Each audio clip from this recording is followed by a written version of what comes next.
New tariff rules on imports from China that could make it harder to discourage dumping of goods are set to be introduced by the European Union on Monday.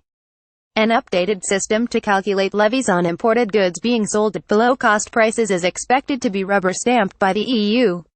The new system comes as China demands better treatment over its exports, bringing to an end the country being treated as a non-market economy, something which has helped the EU impose higher duties to stop trade dumping.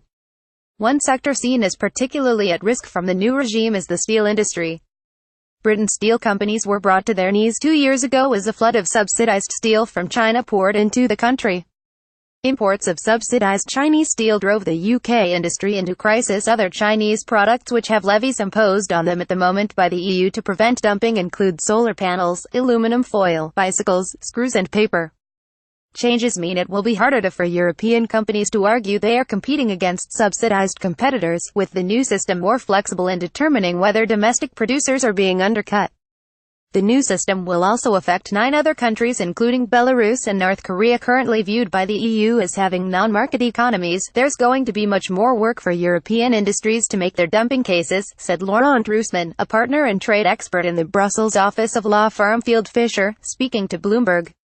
There's a lot of discretion for EU trade authorities in the new system.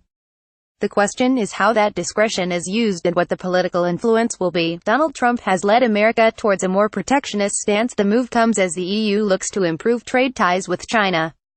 Currently, the bloc is China's second biggest customer after the US, but under Donald Trump, America has moved to a more protectionist stance. EU legislators negotiated a deal in October, and the European Parliament offered its endorsement the following month, leaving national governments to give their final approval on December 4.